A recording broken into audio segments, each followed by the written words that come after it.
Thought Bubble Audio.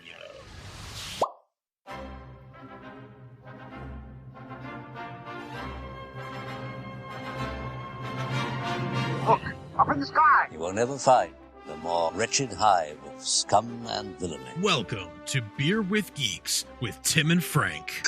Who are you?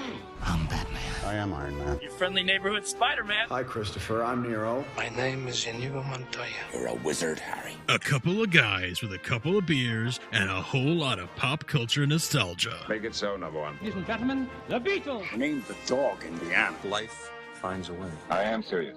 And don't call me Shirley. Now sit back and crack open a cold one, because it's time for Beer with Geeks. It comes in paints? Shaken, not stirred. Great Scott! I was way off. I knew it started with an S, though.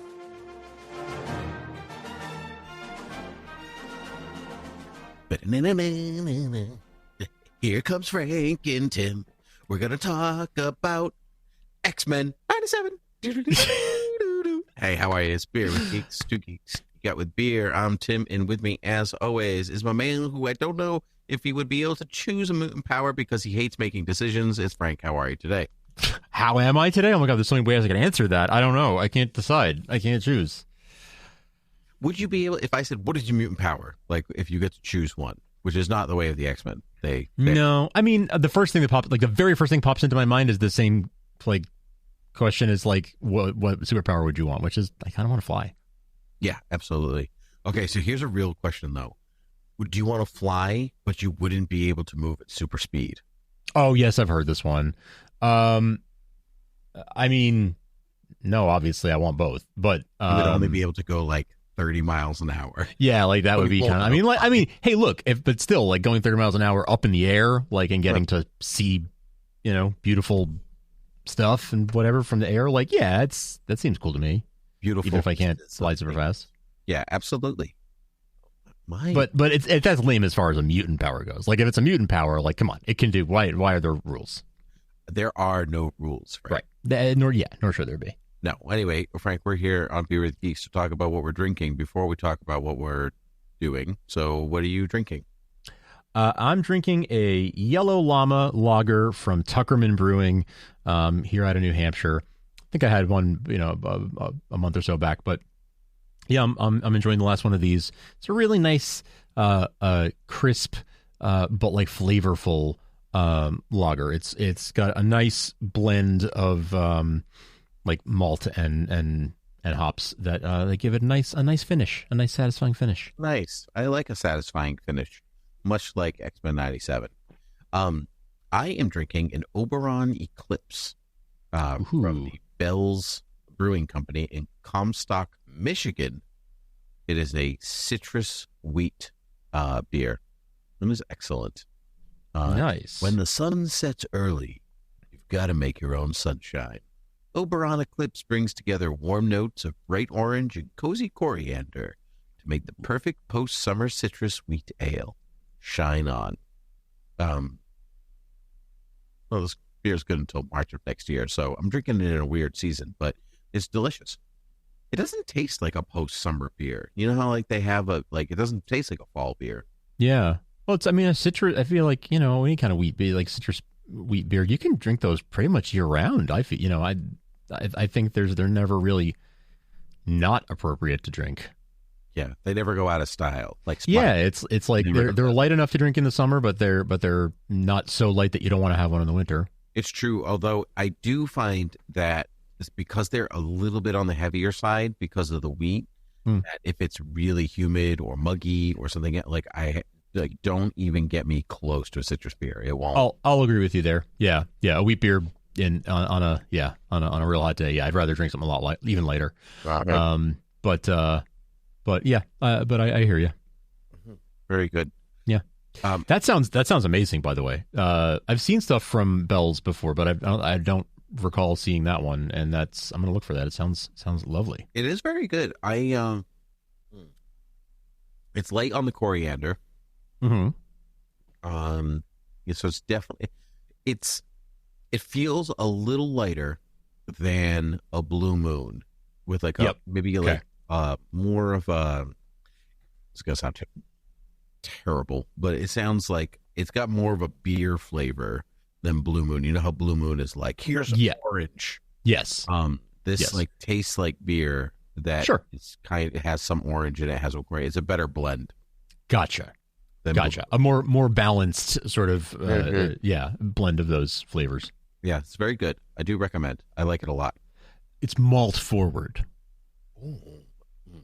But is that a thing? Is that like a real? Yeah, like that's how. Yeah, like you're tasting the malts more than. Is that what you say? It's malt forward. It's malt forward. Yes. All this one's very malt forward. You know what else is malt forward, Frank?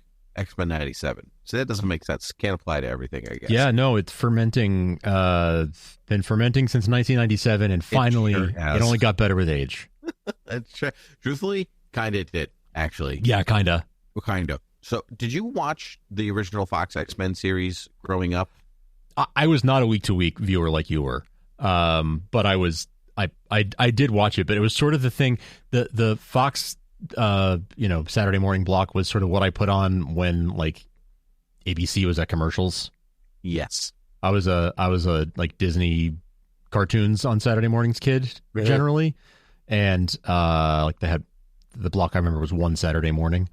That was like right around the year 2000, a long time ago. But whenever like the commercials were on, I was like, all right, let's see what's going on over here. Oh yeah, X-Men is on, and then I get sucked into it for a while. That's usually how I came about it. I see. It's not terribly dissimilar from mine. So I was a big Spider-Man watcher on Fox. That was really my go-to one, and then X-Men was a little secondary. We had the VHS tapes that they had out. They put out as promotionals. It was Night of the Sentinels and then Enter Magneto. Those were kind of like the two that you could go and watch it. I think there might have been one more. So I have strong memories of watching the kind of the first season of the show, like the first run, like tons of episodes from there. But then as the show went on, like maybe the time slot just didn't work for our TV viewing schedule. And so the allegiance kind of shifted to Spider-Man, which is also a good show, but maybe not as good as the X-Men overall. Like when you compare them, like there's a lot of recycled animation in Spider-Man that they weren't doing at X-Men for a little while. But Spider-Man, they were doing it pretty much right away. But I loved the X-Men when I was a kid. I have distinct memories of my brother and I as little kids. You know, like you wish upon the star, like you learn to like wish upon a star. And I distinctly remember my brother wishing for Wolverine claws and me wishing for optic blasts, like optic blasts. That's such cute. That's a sweet memory. It is a little sweet memory. And did we get them? Absolutely not. But you know what? That's because the star was like, do you not understand the message of the show? How these powers are much a curse as they are a blessing. Like you not understand that 5-year-old. No, I just want optic blasts. I just want optic blasts, like to like I don't know, do stuff with them. Yeah, I don't know what. Just do them. So when it's come times to choose a power, I don't want optic blasts. Like, just to be clear, that is useless to me. So anyway. So X-Men 97 rolled around, and I was not super excited to watch it, to be perfectly honest. I was like, even when the first trailer came out, I was like, obviously the animation was going to be different, but like the adjustment period in my, like, there's like that slight adjustment, kind of like, I don't know, when Darren gets replaced on Bewitched, and you're like, I don't know, it's a different guy. Okay. Nick York, let's see what this other guy has to say. I don't know why that's my example, but here we are. Sure. How about when there's a new Jonathan Kent suddenly on Superman and Lois? Yes, that's a much more relevant, closer to our lifetime example. Very good. There you go. There's a new Jimmy in Lois and Clark to go with. Yeah, the new Jimmy. Yep. Jimmy. So like that, those you can kind of roll with, but this is like a brand new thing, right? That's supposed to be the old thing.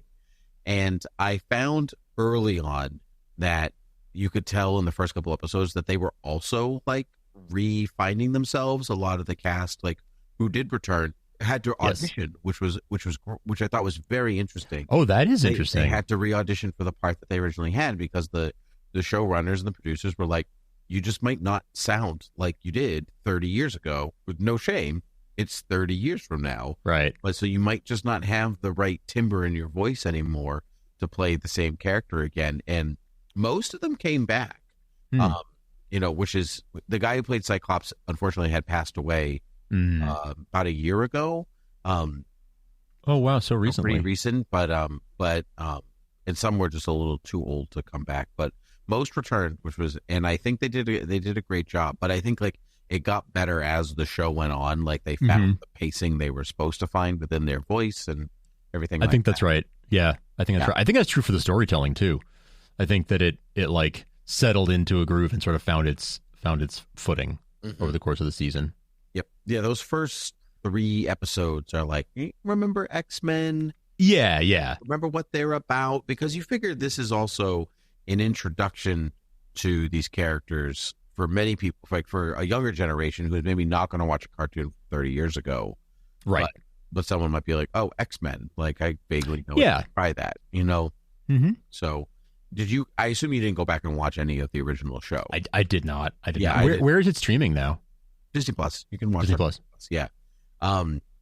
So I did not, going into it, I didn't want to like have all of it fresh in my brain before watching the new one. Sure. But some like, how people talk about Kevin Conroy being the voice of Batman in their head, and of course, like, those 90s X-Men, those are the voices, right? Yeah. That's the Wolverine, that's the Cyclops, that's the Storm, whatever. So that's the Rogue, especially Gambit. Yeah, that's like the canonical voices in our heads, yeah, for sure. So sometimes when they would open their mouths, I went, "Wow, that's amazing." That's kind of how I ended up feeling as the show went on. But mostly, I think like above anything else, like above its animation style or its Easter eggs or anything, it is one of the most compelling superhero stories that I've watched in a long time. Really, like I totally agree. Totally, like such a one thing I think I sort of forgot about this show was how it had this sort of it did have. Yeah, it had like sort of a, I hate to say soap opera feel to it, but there is something, something to that.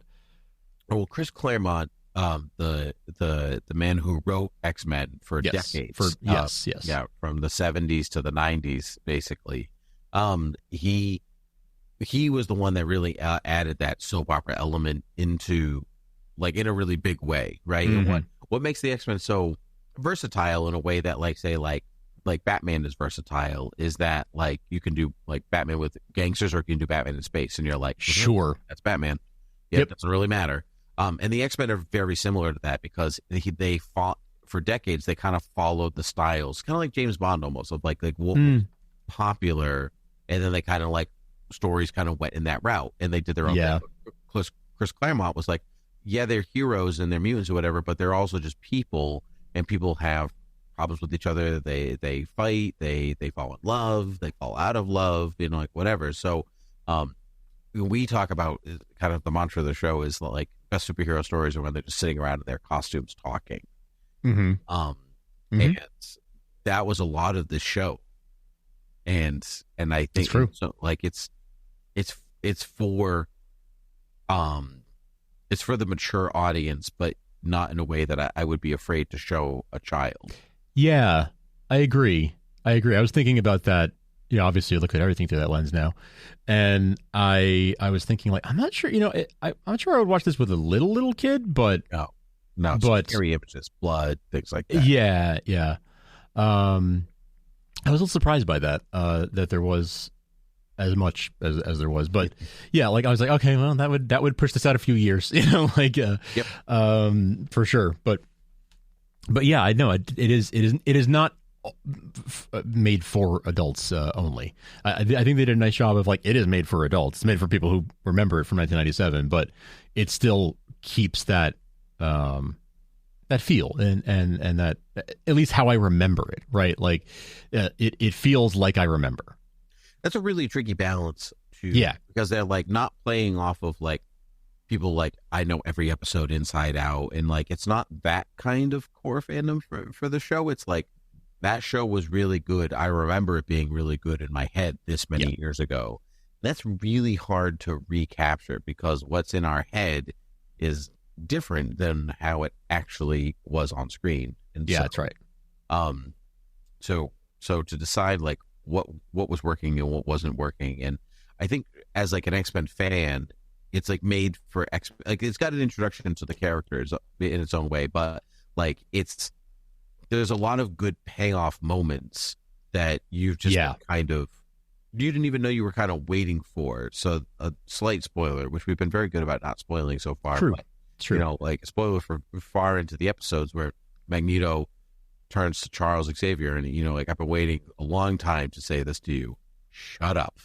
You know? Like, and I think that's great because like that's not something that you would see on the show 30 years ago. Totally. No. Like they're like, we're going to talk this out like grown-ups. Yeah. Maybe we'll shout at each other and maybe I'll throw a couple of giant metal beams at you or whatever. But, you know, I'm never just going to tell you to shut up. And that was pretty amazing. Like, yes, it was. Stuff like that is like, that's what I've been waiting for. Yeah, that was great. Mm-hmm. Yeah, that's right. It's a tricky balance to sort of thread that needle of like bringing something new, keeping it sort of fresh, and having it be something that is feels like it's grown up with you a little bit. Right. Keeping that balance with it feels like I remember, and you know, making something that feels like people remember, so it's not exactly like you're not making the same thing you made before. You're making something that resembles what a fuzzy memory of it was. Yep. And doing a really good job with it. A really, really good, just a really strong job. I did like it. You know, it felt like the show that, you know, a lot of the production design is the same and whatever. Mm-hmm. They did have a freedom to do new things, to try new things, to even homage different X-Men things outside of X-Men 97. Like when Cyclops is like, what were you expecting? Black leather? Which is reference to the 2000 movie. What were you expecting? Yellow spandex. But I think what I actually liked was the big battle at the end on Asteroid M. And they were all in their 80s costumes. Yeah. Like they had to go backwards, you know, for pure, you know, nostalgia purposes, I guess. Yeah. But that team lineup plus the costumes was basically the one-off pilot cartoon from the 80s, in which they fought Magneto, and then like they fought Magneto, and then like went to Asteroid M, and they thought that like, you know, Nightcrawler was gonna die or get stuck there, and like all this stuff. And I'm like, there's Nightcrawler like on Asteroid M battling Magneto like he did in the 80s. That's like, awesome. It was really cool, and I like because it was that, and also the X-Men arcade game, because that's also how that game ends. Oh, okay. It's all supposed like that pilot was linked to that game. It was, I see, were kind of companion pieces. I see. And so yeah, I was kind of like drawn. I was drawn in because it was top quality, and then it was nostalgic, and then there was another layer of nostalgia underneath it that I didn't even know I was asking for. So like stuff like that, appearances by Spider-Man and Iron Man and Captain America, but the looks they had from their respective 90s cartoons. That's right. Yep. You know, and I just I watched all of those, so I was like that excited me. You know, like, I know they're in the same universe because X-Men and Spider-Man crossed over. There was Wars where they were all there together. It's like we used to seeing them, but I guess in a weird way, I'm still not used to all of Marvel just being like, yeah, it's all like we can do it's all one thing. Yeah, because there used to be this like long. There was such a long era of like, no, you can't do that because somebody else owns this, somebody else owns this, something, and now they're just like, yeah, man, T'Chaka's the Black Panther. Get out of my way. Yeah, deal with it. Yeah, we could do whatever we want. Do you have a favorite X-Men? A favorite character? I mean, I'm always partial to. I actually really like Beast. I really like Beast. because I feel like I guess when I was a kid, that was the one I identified with. I was like, cool. I'm like the nerd in the corner who comes in with like the information everybody needs, and then like stars and garters. Mm-hmm. That's Frank. Yeah. Yeah. I mean, and honestly, the fact that he was played by Kelsey Grammer then like just really felt absolutely like just I felt the same way about Frasier, right? Where I was like, oh yeah, that feels like I can relate to Frasier. I feel like Frasier is one of the most relatable characters on TV. Whether you want to like think he is or not. Like, yeah, absolutely. Oh, yeah, absolutely. I love Frasier. I love Beast. I am also a huge Beast fan. I'm a huge fan of Cyclops. And X-Men 97 is like it's really one of the only times where I'm like, yep, that Cyclops, amazing. That's my canonical Cyclops. Like that is what I knew Cyclops from. Mm-hmm. You know, that was my point of reference for a bunch of these characters for a bunch of years. Wolverine too. Yep. Mm-hmm. Yeah, this Wolverine. It's funny. I'm so used to the kind of the texture and layered of Hugh Jackman's Wolverine after 24 years of him playing Wolverine, that this Wolverine in the show, of no fault of really anybody, because the show's not about him, but like he feels a little one-sided. Yeah, I know what you mean. In not all respects, but like he's like, we gotta stab him. Right. Yeah, that's a Wolverine thing to say, isn't it? Yeah, right. It's a little less nuanced and a little more comic booky, maybe than the Hugh Jackman take. Yeah. I do appreciate that the show is like, yep, it's a comic book, so Storm's definitely still gonna yell. Yeah, exactly. The thunders of lightning, excellent. You just go for it. I watched the making of, and I was watching that actress, the woman who plays Storm, talk about playing the character, and she's a Shakespearean actress. They found her on the stage. A lot of the actors were stage actors. That tracks. And right, exactly. The way and she was like, I love her. She's like, I love her so much. And to be honest, subtle has never been my thing.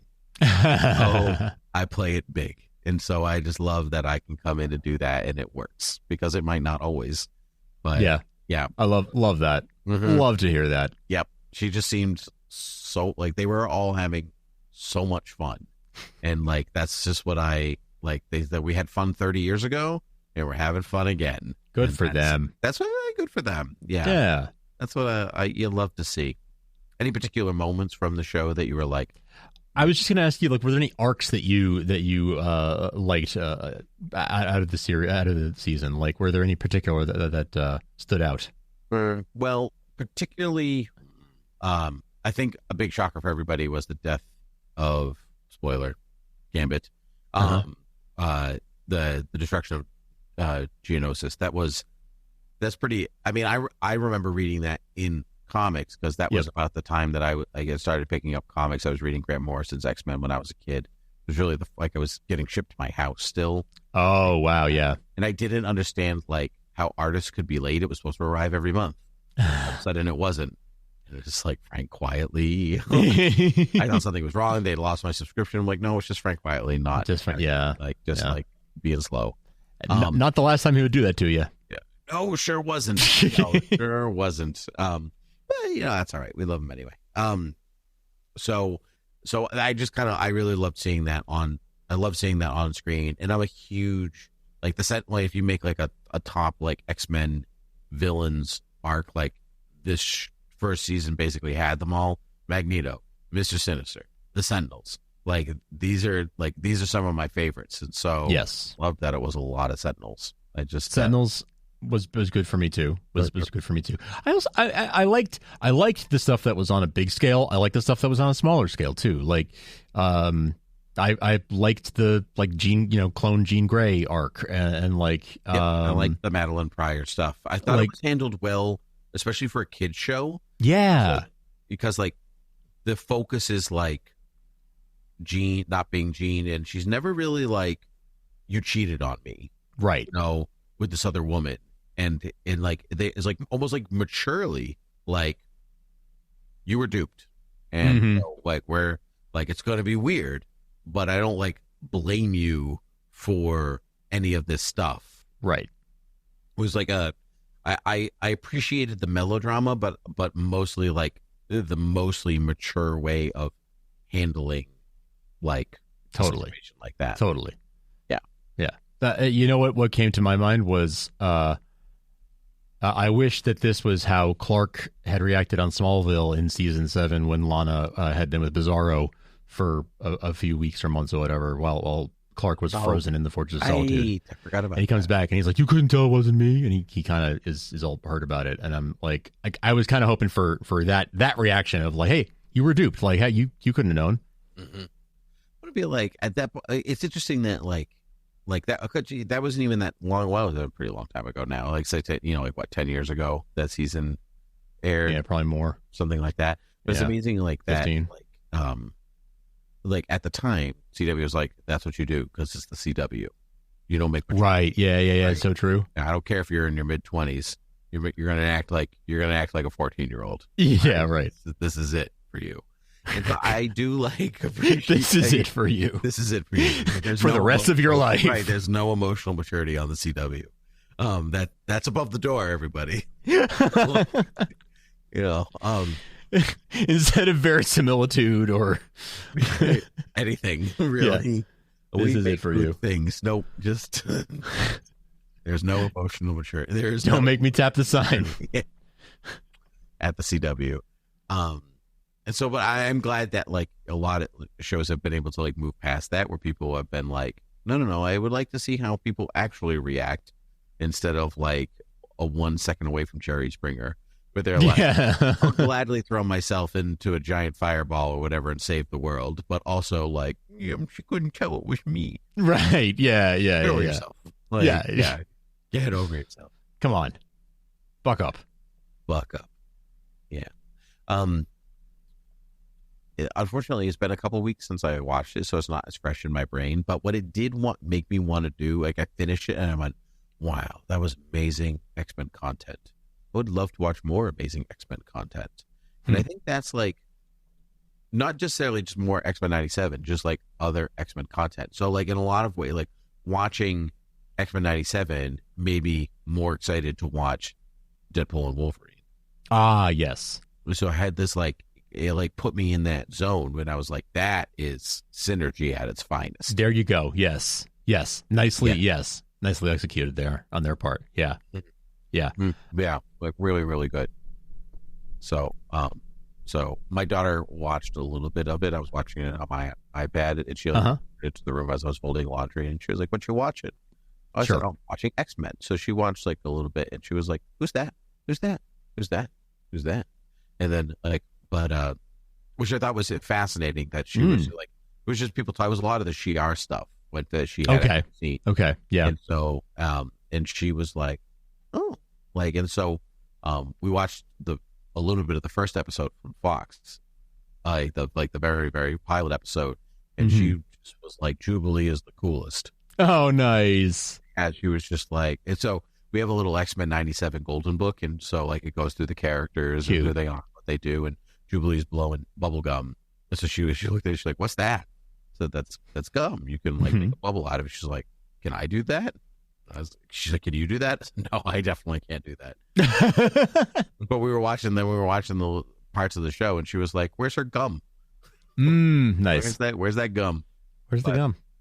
I just like that, like, even at like even a little age, that she's like, I have no idea what's happening, but this looks good to me, because like watch other things that it just goes right by, right? Oh, Not yeah. interested, but there's something about like X-Men that just kind of draws you in. When the vibe, I mean, like it's more about the vibes than anything, right? Like she's too little to really understand what's going on, but like she can pick up on the vibe, and she's like, okay, I like this. Yeah, it's a good vibe. Yeah. Any final things on X-Men? I would love to see this continue as a trend, in like getting to see continuations of I'd love to see like Justice League Unlimited continuation season or something. I would like to see some more of these. I wouldn't like it to take over, but I would like to see some more of these. I was thinking about that a little bit, because like people have called for Justice League, yes, to continue, but that one I felt like did end It did. It did have an ending. Yes. I feel like if like this one felt because like it's X-Men and it's like it's showing you a populated world in which other people can appear. Mm-hmm. Spider-Man, Captain America, whatever, the Hulk in his own little way, you know, but like it's still an X-Men show. Mm-hmm. Whereas like the DCAU was like, it had Batman, it had a Superman show, it had a Justice League show, it had a Justice League Unlimited show. Like it really did like do the whole grand scope. Like it already. did. Yeah, that's right. So, and that show really wasn't interested in adapting like famous storylines, basically, because that's what X-Men really does. It like takes the best X-Men stories and it puts them on screen. Yeah. And so I don't really know if there's any DC show that like I'd want to see come back in the same way, because most of them really did run for such a long time and did their own thing, and like because they weren't adapting stories the same way. Like, every so often they did, but they really came up with original stories. They were like, we're gonna do our own thing. They did for the most part, yeah. But now hear me out. Batman Beyond. It wouldn't mind Batman Beyond continuing. Actually, especially Terry as an adult. Go post that epilogue episode. What about Terry in the Bruce role? Oh, yeah, that would be right. Yeah. I would like to see that. I would absolutely watch that. Because that one is one that like has the ability to expand a greater world, but still be a Batman Beyond show, as opposed to like Justice League Unlimited. You couldn't really get any bigger than what it was. Right. Right. It's true. You're right. So, I wouldn't mind seeing the Spider-Man show continue, because I really enjoyed that one, especially if you wouldn't be like repeating footage over and over and over again. Right. That'd be nice. I wouldn't mind that one, but in some ways I sit in a slightly the other way where I'm like, this feels so special, and like I just like don't want to feel obligated to like go and watch one more thing. Sure. Know? And so I like kind of, because there really isn't any other X-Men content out there except for, Deadpool and Wolverine coming. But like, so it kind of feels like refreshing because they're really good. So yeah.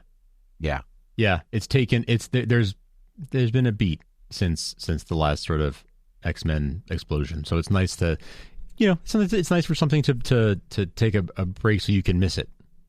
Yep. Mm-hmm. And I was like, all right, cool. It's been gone long enough that I miss it, and now it's nice to have this and to have the movie coming this summer. Like, I was just thinking about it actually in a different context too, totally unrelated. But I've been on a bit of a James Mangold kick. Like I rewatched Walk the Line, which was one of my favorite movies when it first came out, and obviously thinking about Logan, and then that got me thinking about there being more Logan coming soon. So.